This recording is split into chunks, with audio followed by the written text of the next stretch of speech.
Welcome to Everything Life and Real Estate. Let's get started with our hosts, Linda McKissack and Dana Gentry.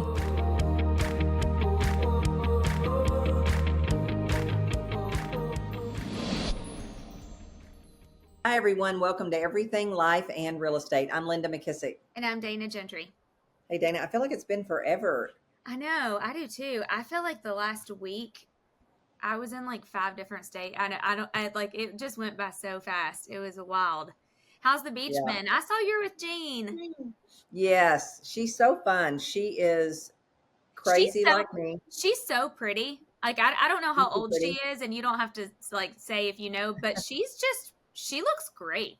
Oh, she'll love that. She'll love this. She is very beautiful. She's very striking. Yes. She is, I don't know her age, but anyway, she is very energetic. She loves to exercise, which is perfect. She loves to learn, which is perfect. We both just eat meat. So, I mean, it was like, and she's no drama. She's easy. Yeah. You know, if you're going to spend 7 or 8 days or whatever it was, people have to be easy. And hopefully she's saying the same thing about me. I'm sure she is, but I was like, oh, that's so fun. I didn't know she was going to be there, and I saw y'all's picture. And your girl has been doing so good. If our listeners, if y'all are not following Linda on Instagram, she has stepped up the game, so go follow her. Of course, I have to learn everything the hard way, and I'm like, okay, Linda, you just need to get it together here. It's so good. She's been doing good. Yeah, she really has. We've spent a lot of extra time in it. We're still doing some photos and stuff this next week. Oh, doing we did a whole session on just a whole day of content, which I love doing it like that. Me because too. When my brain gets in the gear, I can think of so many things that we need to talk about and that people need to hear and learn. And so, it's nice too, you know, Tyler has told us that for so long, but it's nice for me, I think too, when you get in that mindset, like to just knock it all out in one day, because then you don't have any distractions. You can, you know, change your outfits and just like get your thoughts out. It's way easier.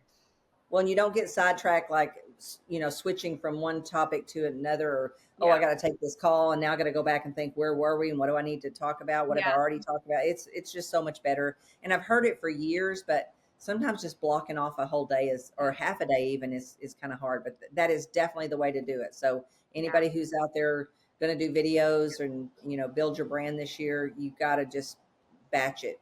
Batch it. Yes, totally.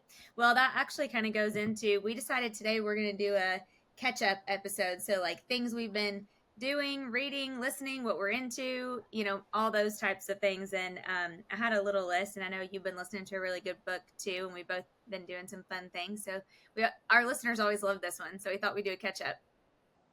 Yeah, you know, one of the things I love about coming to the beach is I do a lot more walking out on the beach. Yep. Like, you know, I think we pretty much had about 14,000 to 16,000 steps every day. And usually that's way early in the morning on the beach. But I also gave me time to listen to books. And so I listened to, I think, the best book I've listened to in a long time. And you know how we talked about dreaming not too long ago and how important dreaming is. Yep. So my brain's been kind of on that, thinking, why is it so hard? And especially if you've ever done it before in your past and it's worked, you know, why do we stop it? Why do we, you know, quit having our goals? Why do we quit looking at our goals? Those kind of things. So I don't know how I even found this book, but it's by John Acuff and it's called It Only Takes a Goal.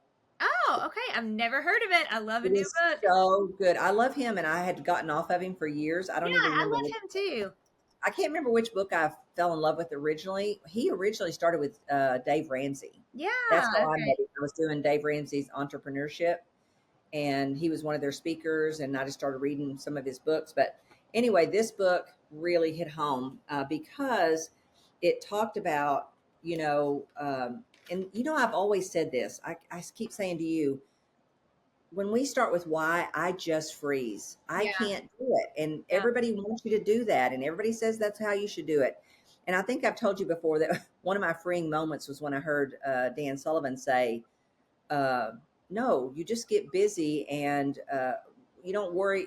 You'll get the capabilities. Yeah. And then the capabilities will shape the vision. Yeah. I've always loved that because I'm like, that's more of how I do it. I don't start out with a big old vision and why and all that stuff. Yeah. I just start building the capabilities and then the why shows up later. Yeah. So first of all, he believes the same way. He believes why freezes so many people. It So really, I mean, maybe not everybody, but it totally does me too. I know we've talked about that me a lot. too. You know what? So I think it's because maybe we overthink it, or we think it's supposed to be like this big, huge, great why. And yeah, it's too audacious. I mean, yeah, it's too out there. It's kind of like the same thing, and I've said this so many times, but it's the same thing with when somebody says, "Well, how much is enough?" yeah, or yeah, "When are you going to quit?" Or I mean, all those, or I just when you have to come up with some kind of date or number, I think it winds up freezes. or a big, audacious why of why you're even doing what you're doing. So anyway, Yeah. I think you can figure out the why along the way. And I think, so I kind of took some notes on how he says this, and then I'm still buying the book, even though I listened to the audio, I'm buying the book, and I recommend everybody else do it too. Because has you do this really cool exercise. I gotta find my notes. That you start with writing down all of your wins. Oh, And I thought, oh, that's a great way to look at it. So all of your wins, kind of um, like what's the one pager that Dan does? This kind of like yeah, the last quarter, your unique wins. abilities. Yeah. Yeah. Well, the 90 day. Yeah. Uh, yes. What is that called? Oh my gosh. Oh, wait a second. It's, what is it called? Um, Not future self, hold on. positive focus, positive Positive focus. focus. Yes, that's it. Yeah. So you start and you write down every win, whether it's little bitty, whether it's medium size, whether it's big, you just write down every time you think of it, keep a running list and write down a win. It's like And over then a certain time period or just yeah, you could do it over the last, yeah, anytime. okay. Because it's easier, and which Dan said this before too, progress is always seen looking backwards. Yeah. And so I think what gets us stuck from not being able to write some goals or things for the future is we're not looking at the past enough, right? So he says write down your wins, and little, big, and medium. Don't just write the big ones. Write some little ones. Oh, Okay. where is my stupid notes? Okay, hang on a second. I also And think so when you're looking for your notes, I also think that doesn't that just get you in such a great mindset when you're writing down wins that you've had, because sometimes they go so like we go so fast that mhm, I forget them or I don't even acknowledge some of them. yeah. So I love One, I that. think when you list them and then later he's going to have you categorize them. When you do that, I think what happens is you start to realize, like one of the things that he realized was that a lot of his goals were around achieving. And I know this is going to come out for me because Yeah. part of my strength finders or something is achievement. Yeah. There's some Me kind of too. thrill or joy I get from achieving. Yeah. And so I think what it does when you do this and you look down at it, it's going to give you a roadmap for things you want to make sure is on your goal list in the future. Okay. Those wins, so that you have more of those wins. Yep. That So, makes well, number sense. one, make a list of the past wins. He does three categories: academic, career, and personal. Oh, But you might even find you have another you have another category. okay. That's good. Academic, career, personal. Okay. And then from that, he wants you to write 30 goals. Okay. And I think the reason you write those wins, it helps you set new goals, but it also helps you tap back into what gives you energy and excitement, and you know what you might have forgotten about in the Yep. past. Yep. So now brainstorm 30 goals. Yep. Choose the top one or two goals. Hmm. Categorize the goals as easy, middle, or big. Oh.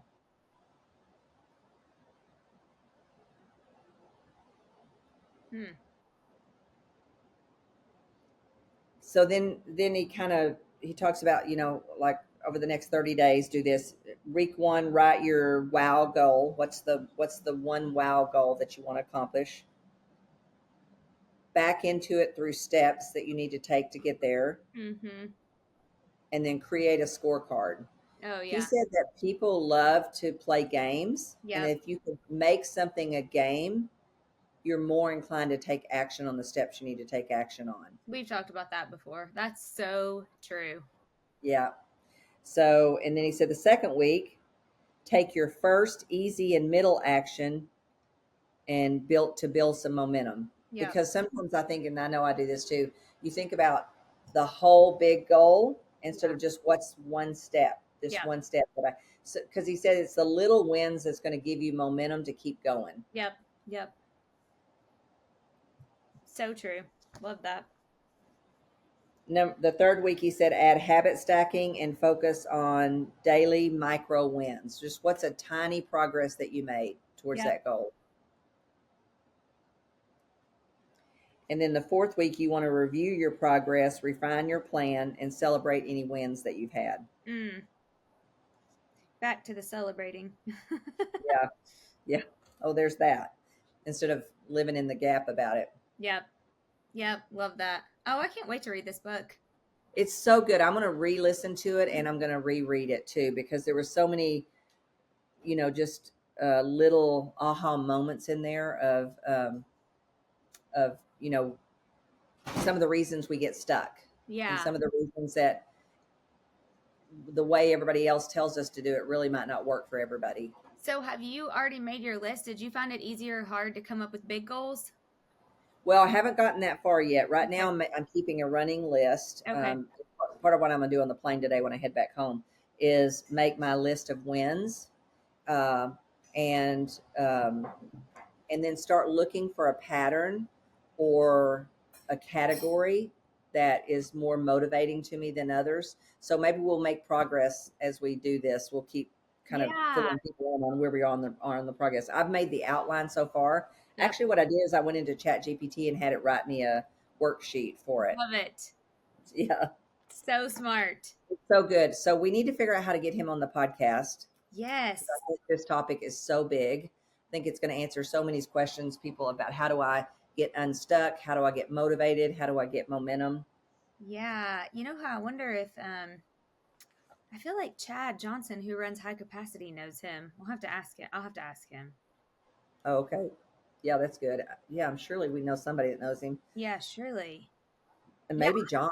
Maybe John. I've read his stuff in a long time, but I do really like him. I follow him on John Acuff on Instagram and I always like what he posts and stuff. And one of the things that he talked about that I think is so big, especially in the world of social media, he said one of the things that really catches him up a lot is if he looks at like a great author. I Mm-hmm. think he has one of his goals is to sell 1 million copies, and he's at like 800,000. But Wow. of all of his books, Right. so he's taken and he went and looked how many average each of his books sell, and he is at about 800,000. So he knows that he needs to write another book to Mm, probably get to the million. But he says if he spends his time comparing himself to James Clear or yeah. somebody else, then he just freezes. And he said instead, the reason you have a scorecard is you look at your own progress. Yeah, I like that. You know what I mean? You see Well, how and far you. remember, I think it's Craig Rochelle, but somebody always says comparison is the thief of all joy. And that is Mhm. true. I mean, if you're looking at whatever, sometimes it's nice because like for me, it's kind of like a pace car because I'm not comparing in like well, sometimes I do, but I try to not compare in like oh gosh, why am I not doing that? Or why am I not doing as Yeah, good? But more of like okay, if they can do it, then I can do it. Like, let's yeah. go. But you have to be careful because it depends on your mood of the day, which one of those you fall into. Yeah, and I think he even has a good section. I'm going to go back and re-listen to that because I think the first time around I got the big ideas that I was really needing, but I want to go back and get the little details about. I think he even has some different thoughts on picking who you serve and all that stuff. So, because Oh, I think what happens is sometimes you keep hearing the same message for people, yeah. and if it's not working for you or it's not resonating, maybe you need to hear somebody else has done it a different way. Yep. I can Because totally I told you before when I did brand builders, I kept freezing up on the the who avatar. Yep. and narrowing it down to such a small focus, and the start with the why and all those things. don't work for me, right? And so rather than just keep beating yourself up and saying, well, this should work, I need to just keep going, maybe you need to revamp and find somebody who's done it a different way. And I think that's what this book is. It's such a Yeah. refreshing. Yep. You don't have to have the why. Yeah.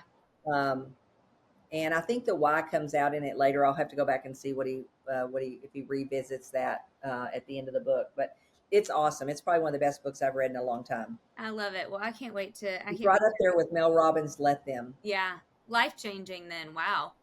Yeah, it's big. You know, I know we're going to talk about my session with Rory, but I actually thought about you with what you just said when we were in there, because I don't know how far you got with the avatar and all that. And I know you struggled with that when you had the brand builders thing. But it was interesting because one of the things that I thought of, trying to think of exactly how I thought about it. One of the things I thought of was yours, Linda, is that overworked entrepreneur who hasn't created enough streams of income. I mean, whether it's a male or a female or how old they are or, you know, whatever, but that really is, I mean, that's your avatar. And they want you to go so deep on it. But Rory kind of helped me with that. He was like, we want you to get as specific as you can, but when you know generally kind of what, you know, who that is, then like the closer you get, the better.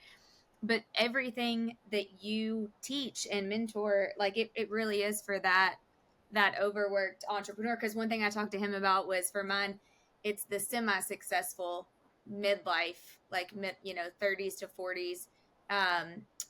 But when I said semi-successful, he said, tell me what you mean by that. And I said, honestly, it's hard. If they haven't made six figures, then I'm probably checked out. Like they need to have had some success. You know what I mean? And so he was like, okay, that makes sense. And I said, but I don't need to like put a number on it. And he said, no, you don't need to go in like that deep. He said, you just need to have like an overall. So anyway, it made me think about you, because I know you struggle with that, but also I think you already had it from the beginning. It was probably just too detailed. Yeah, I agree. Well, and I've started trying to pay attention, like when I'm on the phone with someone, which conversations are giving me the most energy. Yep. And it's the ones who have had progress, but they feel stuck. Yep. You know, could I help them figure out how to get more listings? Could I help them figure out how to build more sales? Could I? Sure, absolutely. And I don't mind doing that some. Yeah. I just don't want my whole time with them to be that. I want them to already have been at a certain place where what they're looking for now is that freedom and that leverage and that space. Yeah. So that they can start to ask questions about what else could I possibly do, or what other opportunities are for me, or whatever, you know, how do I get freedom in case something happens in this industry, or I need to have options and choices and that kind of stuff. And I know those people are out there. And I know when I'm speaking to them, that's when I feel the most energized. I don't mind helping somebody on other topics that I already know and I've already accomplished, but I get the greatest joy when I can see from 30,000 feet where they are. Yeah. And so I agree. And I think hearing somebody else's perspective, or hearing Rory say it like that, helps you get unstuck. It helps you go, oh, okay. Yeah. It because totally. If everybody tells you have to have exactly the avatar of this, and then you're just going to stay stuck because you don't have that. And I think that's the worst thing you can be, is stuck, because I think so much of what you'll learn is what you learn when you're in motion. Yeah. So you got to get going no matter how. Remember who told us, like, just maybe it was John. I think it was John Maxwell. Like, get 80% there and then go on with it. And I think that's true with this. Like, I, in the beginning of the Brain Builders thing, was like, I cannot get this avatar either to the exact person, but I'm so glad that I got about 70-80% there. And then I just kept going through with it, because it's not, you know, you get to the 100% when you're getting into it a little bit more, which was interesting. Okay. I had a couple of funny things, and then I want to tell you about my time with Rory, but okay. one of our friends inside of KW, she's just so great. Maria DePose, she's listened to our podcast literally since like the very first episode. I mean, I don't think she's ever missed an episode. In fact, she sent me a picture this week of her time hop. Oh, it's not gonna be able to see. This was like her time hop, and it said 5 years ago on the treadmill, listening to Everything Life and Real Estate. And she said, OG fan over here. But she listened to last week's, where you read that newsletter from Joe Paul. Yes. She texted me at 7:30 a.m. Okay, that last podcast hit hard. I feel like we need to bring a therapist on to go through it. Yes, that's true. Anybody know a good one? I know. I said, oh my gosh, you're so right. I said, Linda and I were like, okay, wow, this is deep. She said, if Linda was shook, that doesn't happen often. I said, I know. She said, we really need it. But I thought that was so funny. I was like, oh my God. We need to get Dr. Henry Cloud back on. Yes. Oh my gosh, we do. Okay, so a couple quick things. Speaking of Dr. Henry Cloud, our church has been doing this last series on called A Digital Detox for 4 weeks. And they told us to get this book, The Digital Fast. And Henry Cloud wrote the foreword, but it's got it's by an author named Darren Whitehead. And Adam is reading it first, so I haven't read it, but he's just been giving me the play-by-play. But it's been good. So we've been trying to kind of, not like spend no time on our phone. But last night, after the kids had tennis tournament, it was Labor Day, so we kind of messed around and just chilled, did some stuff during the day. Then I fixed a big, healthy dinner last night.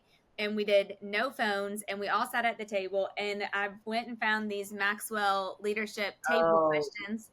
Yes. And we just sat around the table for like about an hour, honestly, and ate. And then I made like gluten-free homemade brownies for dessert, and we answered all these table questions. And Linda, it was such a good time. We were so glad. I think the kids are just at a good age now to answer some of them, but it was the best time. So one thing we've been doing lately is trying to work on the digital fast, and not like no social media, but more just aware, because it does distract. I mean, and he said before you know it, you're like looking up something, and then you go like Adam's like, I'll always say, let me check the weather. And then like 15 minutes later, he's like, what's the weather? And I'm like, oh, wait, I haven't even gotten to the weather yet.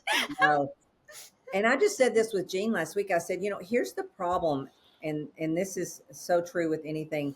I can watch so many YouTube videos and I'm thinking, what did I actually learn? Yeah. I really didn't learn, and I definitely didn't take action on anything. Yep. So I really started trying to pay attention to what am I actually using it for? Yep.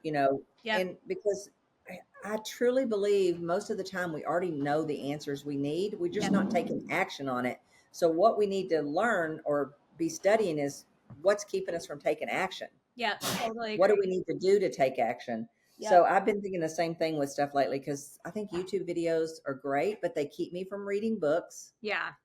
I'm not sure that these people are any smarter than we are about most of the stuff that they're talking about. Well, and if they are, great, get those 1 or 2 points and move on. Yeah. So I've really been thinking about that a lot lately too. Yeah, it's been good. So if anybody's feeling like, okay, you need a grip on the digital side of things, I would highly recommend the Digital Fast Day. It comes with a workbook. Like Adam and his small group are working through the whole workbook, and he said it's like super good. Oh, that's awesome. Yeah, so that has been really good. Other thing I've been reading, I'm almost finished with Dr. Josh Axe's book, Eat Dirt. Oh, so good. I mean, and I actually had my call with my doctor this morning, and I was like, have you read this book? He was like, no. I was like, let me send it to you. It is so good. It's so much of what he's already said. But just makes me constantly still thinking about, like, Linda, listen what he said in the book. This is wild. Some people are going to probably like want to cancel me over this. So cancel him, not me. But he said that because we moved into such an antibacterial world with like everything, that we are actually killing all of the good bacteria. And so he said, if you have a baby between, 3 months and 12 months old, he was like, the best thing you can do is go to New York City, get on the subway and let it sit on the ground for like on the subway for like 15 to 20 seconds, and then don't wash its hands. And he's like, it will get all of the all of the bacteria that it needs to ward off like germs for the first 12 years of its life. Like he said, like, we are missing so much of that bacteria. And then that's why like we get sick so easy, or like one little thing happens and we get leaky gut or whatever it is. But it's just like, I mean, who teaches that? Like, this is stuff we should teach. I wonder why he didn't say set them in the backyard and let them eat dirt, because growing up we ate a lot of dirt. And he said that too. He says that too. Yep. He said, okay, I like that better than the subway, because I like that better. Nasty. I agree. Yes. He says, like, being in the outside, like being in your backyard, no shoes on, like playing in the dirt, eating dirt, 100% the best thing. I mean, that's the title of the book, Eat Dirt. But he said, like, if you don't do that, then what I've been doing, because I'm not going to be rolling around in the backyard anytime soon, is go to your local farmer's market and buy vegetables and fruit like straight off the truck, and like With don't dirt. go home and sanitize them and do the spray and wash all the stuff off of them. Like, just put the sweet potato in the oven and eat it with the dirt on the outside of it. He's Yeah, like, that we need that, more of that. that's awesome. Um, I just watched a YouTube video of him the other day, and I can't remember the name of the guy he had on there with him, but I guess it's a good friend of his. But I don't know if they wrote it together or this one guy just wrote it. But it's called the Biblio Diet. I it's just getting ordered ready to it. come out. Yeah, it's Yes, yes, okay. yeah. I pre-ordered it I pre-ordered on it too. Amazon Yep. because as I think of things, and even like I've been on this gig where I've been watching a sermon every day, Yep. and I just do it on 1.75 so I can get there, honestly, I learn it better when I listen that quick. But almost everything, and because a lot of the, like Chris Hodges and the pastors like that, they take the biblical stuff and they make it into Yep. stuff for us, that we can use now. And it just made me start realizing every answer we need to everything is there. It's just so hard for us to understand. We have to have either an interpreter, Yep. or we have to get at a different level where we can understand and relate it. But so much of every answer, whether it's food, whether it's health, whether Everything. it's how we treat people, how we live, all of those things is there. It's already there in one book, and we keep buying a million books Yep. because number one, it's not that easy to understand when you just read it like that. So I'm excited to read that book because I really feel like, and I think it's going to say a lot of what he says in Eat Dirt. It's going to say there are things that have been around forever. Now the fruit is different and all that kind of stuff is different, but and I think as we grow up and have issues, we have to take those into consideration. But once you get everything healthy again. Well, and sometimes it's like the easiest stuff. Like, these are just the little easiest ones, but I think there were 6. He said, like, I mean, this is the whole book, so you need to read everybody needs to read the whole book. But like, one little thing he said in here on page 59 is, once you start looking and understanding, you'll find countless ways to bring vital practices into your life. For example, on any given day, if you just did these things: number 1, eat probiotic rich foods like kefir, yogurt, and sauerkraut. So like, I never ate yogurt. I eat it every morning now. Number 2, consume raw honey and bee pollen. He has me on Manuka honey every single day. Yeah. Like, I do that in the morning in my yogurt. Number 3, which this is the only one that you slack in, Linda, get a dog. Well, I have grand dog. That's true. That kind of counts. He said dogs bring in like all the stuff, that we need. You'll love this one. Number 4, swim in the ocean. Like, I love that so much. He said, like, if you ever have a cut and then you get in the ocean and you see like it heals super fast, he's like, there are so many healing minerals and salts and all the things in the ocean. Number 5, get grounded. Like, go stand outside and walk with no shoes on. Like, your body needs to be able to feel that. And then the last one, he says, and yes, literally eat dirt. We've discussed soil-based organisms that support gut health. And he goes on, to say many different ways. But I mean, it's just like things that we don't do, that we forget, or that are easy. Like, go stand outside for 10 minutes with your shoes off in the grass. Which reminds me back to what I learned in John Acuff's book. I think there is a category in your life that is screaming out louder to you. You could take that and just do that category with this. Yep, totally. You know what I mean? Because I think there are different seasons in your life where, okay, I've got to focus on this. Yeah. Or, I need to focus on money. I need to focus on making more money. I need to focus on, having more passive money, whatever. And then I think once you find a rhythm and a system that works, you can switch it to any category that you need. That's key and important to you. It might be community. It might be, I don't hang around with enough people who enjoy the same things I do. Whatever it is, you might need to spend and make goals around community. Yep. So true. So true. Yep. So good. Okay. Last thing real quick that I've been up to, and this will have to be a whole nother episode, but last week Adam and I went to Nashville, Tennessee, and we did our 3-hour one-on-one with Rory Vaden. I mean, what they've built is incredible. I mean, to have clients like John Maxwell, Ed Milet, Jamie Kern-Lima, Lewis House, I mean, Ryan Leake, I mean, anybody and everybody. I mean, it just is unreal. I mean, I have pages and pages and pages of notes, and so many action items afterwards. But and Adam and I are going to do a Zoom too, so we'll have to share that. But my big thing, and I thought that you would like this the most, at the very end, I'm trying to find my notes. The very last question that I asked him was, okay, Rory, you have worked with, you have 900 plus members of Brand Builders Group, who are what he would call like mainstream entrepreneurs. And then you have all those people that I just named, which he calls like they've broken through mainstream and they've hit it, like, the Lewis Howes and the Ed Miletts and the whoever and whoever. So I said, in your professional opinion, now that you've worked with all those different types of people, what is the difference maker? Like, what is it that has separated the mainstream people from those people that really broke through and hit it big? And he said, Dana, I love that question. He said, I would say I can very distinctly tell you that there are three things. He said, number one, they have had and recognize a calling on their life. Like, it is their calling. They know what it is. They've heard it from God. They recognize that it's a calling, and it's not just a job to them. Like, it's actually a calling. And so number one, they recognize that. And then number two and number three really blew my mind, because I thought he was going to say, they worked hard. They were around the right who's, all the things that we talk about. No, he said number two is strategy. And number three is execution. He said that they realize like they can't wing it, that in today's world, you have to have a strategy.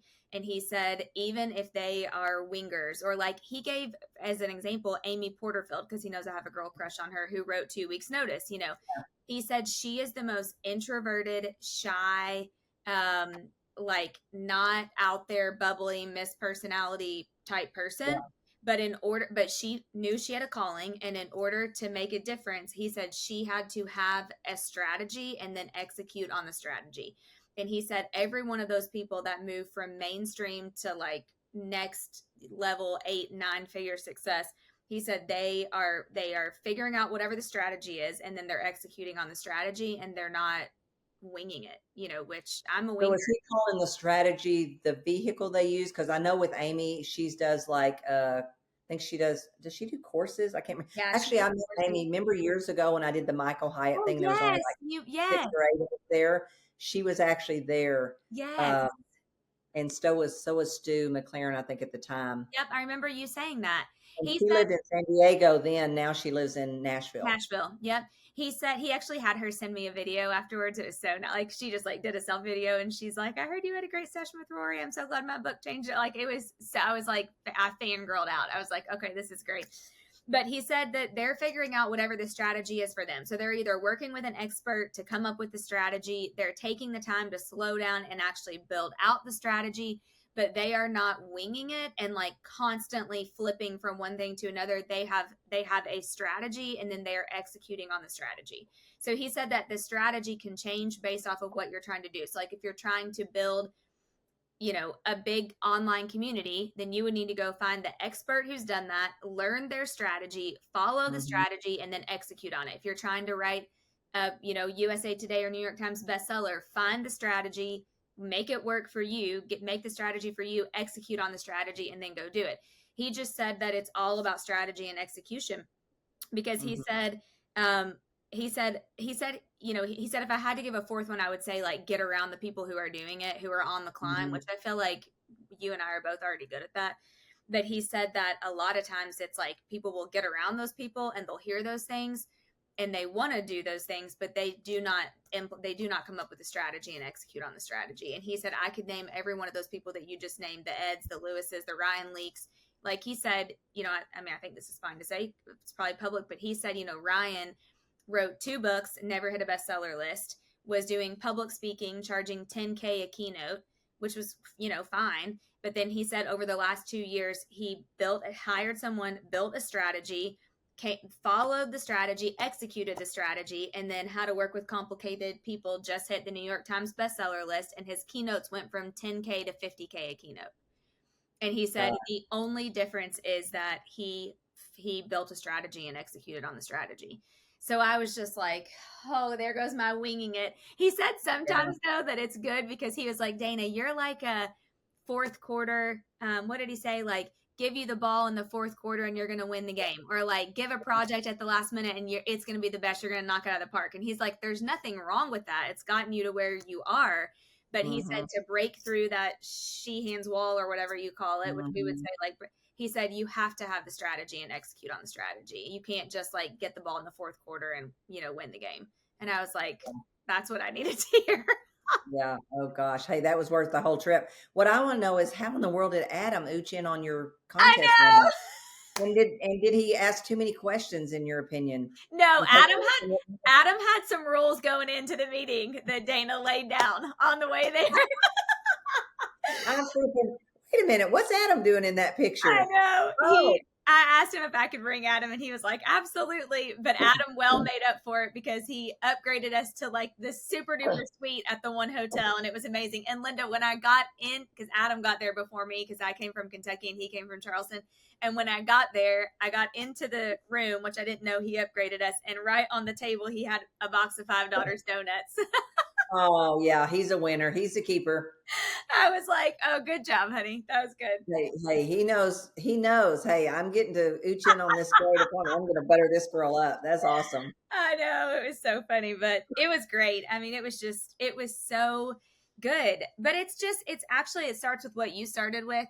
And we got to wrap up. But like, it only takes a goal, you said, is the name of his book.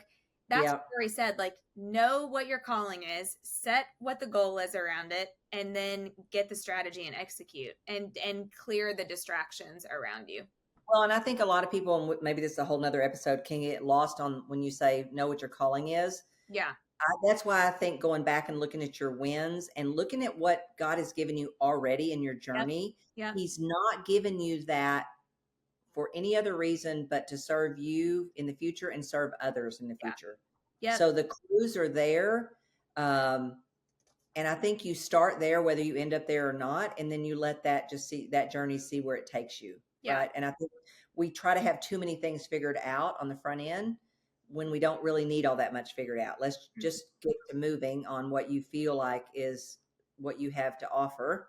Yeah. And the method that you would like to offer it, and then let the rest of the journey dictate if you pivot or shift or switch or whatever. Yep. So true. So good. Well, very good. Yep. Okay. All right. So if you have not hit the subscribe button, please go ahead and do that now. And the greatest compliment you can pay Dana and I is to pass this podcast along to anyone that might enjoy these conversations and to go ahead and give us a review. The other thing would be if you know a guest or you have a challenge or a question or a topic that you'd like for us to discuss on the podcast, be sure and reach out to us at info@everything life and real estate. And Dana, I guess I'll see you next week. Sounds good. See you then. Be sure to subscribe for more business strategies and tactics to inspire you to live an abundant real estate life. Don't forget to rate and review so we can bring you the best content. Find this and other valuable information at everythinglifeandrealestate.com.